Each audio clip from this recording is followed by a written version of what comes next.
मेरे रसूल करीम सल्लल्लाहु ताला अलैहि वसल्लम ने फरमाया, जब तुम्हें कोई बुरा ख्वाब आए तो शैतान तुमसे खेल गया। जब तुम कोई बुरा ख्वाब देखो तो ये बुखारी मुस्लिम है और 3 नुस्खे हुजूर ने बयान फरमाए। फरमाया तुमने अपनी बाईं जानब मुंह करना है और 3 दफा थूकना है। जरूरी नहीं कि थूक किया है, थू थू ही कर दे। ये नुस्खा बताएं घर जाके, ये नुस्खा आम नहीं, ये मेरे रसूल पाक का बताया हुआ नुस्खा है। और ये वो नुस्खा है कि पहाड़ टूट सकते हैं, दरिया बह सकते हैं, ये बात गलत हो सकती। सबसे बड़े पीरो मुर्शिद का नुस्खा है। मेरे रसूल करीम सल्लल्लाहु अलैहि वसल्लम ने फरमाया, बाईं जानब 3 दफा थू थू करे, थूके, और 3 दफा आऊज़ बिल्लाह पढ़े।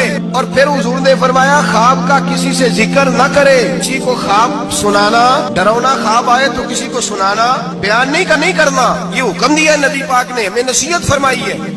फरमाया उल्टी जानब मुंह करके 3 दफा थूक दे, आऊज़ बिल्लाह पढ़ दे, किसी को बताए ना, 3 बातों पे अमल करे। अल्लाह के रसूल बयान करते हैं कि उसका ख्वाब उसे